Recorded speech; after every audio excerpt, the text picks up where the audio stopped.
So last time in the anime, we saw the fight continues between Lloyd and that bastard Gitan even after Lloyd had turned him into a pin cushion on the other side.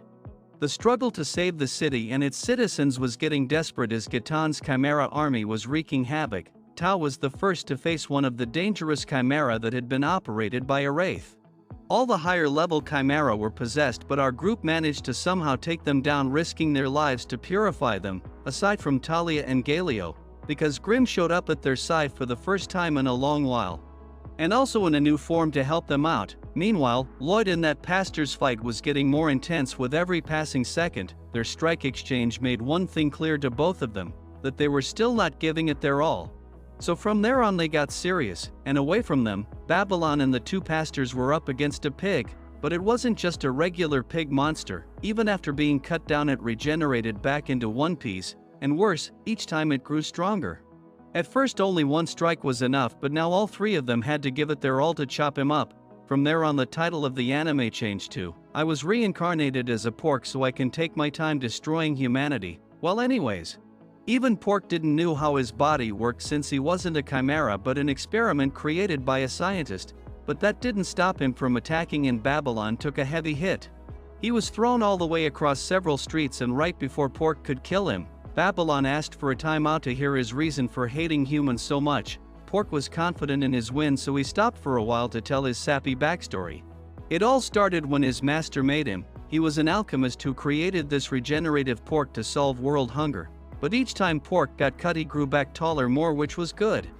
Yet the taste of his meat was disgusting, which angered poor Pork, so he burned the whole place down and left on his journey. He started offering his meat to people, but the results were the same.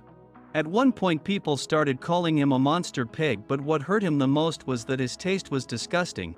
His sole mission was to solve the hunger problem, and that's when he met the pastor. He ate the pork meat and was delighted watching Pork's infinite regenerative ability. But he twisted his words to convince Pork that his ability wasn't for humans but it had to be used against them. Those words opened his eyes and filled him with rage, and that was when his new mission started. That's a messed up story. But Babylon joined in the flow and even renamed the title just like Pork. I switched jobs and found my guild was broke.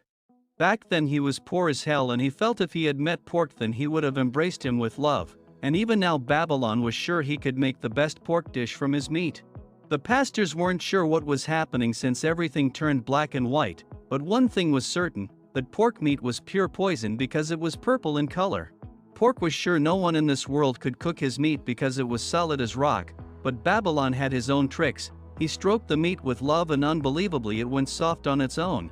It even went into the flour and mixer to get ready to be cooked, but if it came to deep frying it would release a deadly stink that had once filled a whole restaurant. Yet Babylon made it without any hiccups and it ended up looking like a very normal pork cutlet. Pork decided to leave his revenge if they could eat even one bite without throwing up. And forget just one bite, even 5 full dishes weren't enough. That's how tender and tasteful Babylon made that pork cutlet. Both pastors couldn't help but keep eating it, and Babylon revealed he only purified the pork before deep frying it. That must have required a huge amount of holy magic. But Babylon said it didn't require that much. He knew Mega Meat just wanted to help people, but being assaulted mercilessly caused all that scum to build up.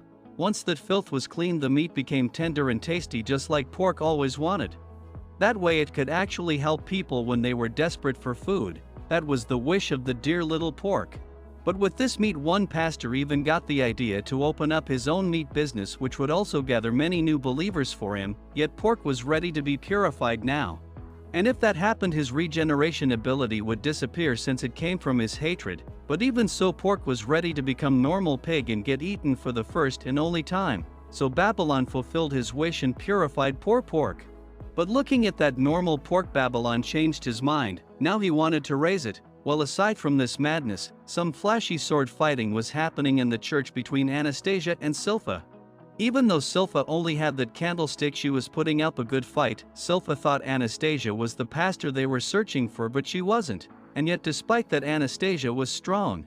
Anastasia also wondered why a former A-rank adventurer became a maid. And the reason was because she fell in love with that one guy. Not exactly the kind of answer Anastasia expected, but whatever. She changed the whole setting to fight. At first Silpha thought it was an illusion, but the attacks were real, and this time Silpha was getting cornered, as even for her, Dodging with just that candlestick was becoming too much.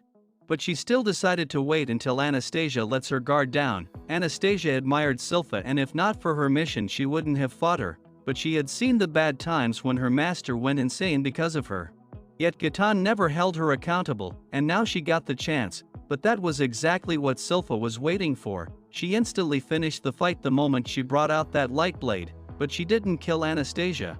Before coming here, Lloyd had given her a marble with Luxa inscribed in it so that Silpha could also make a blade from Luxa. That little sentiment made the lady fall for Lloyd even harder. And she knew Lloyd had many secrets, but she wished for him to open up to her himself. And when she tried to stand, her legs gave up since she was bad with magic. But Anastasia was also the same as Silpha.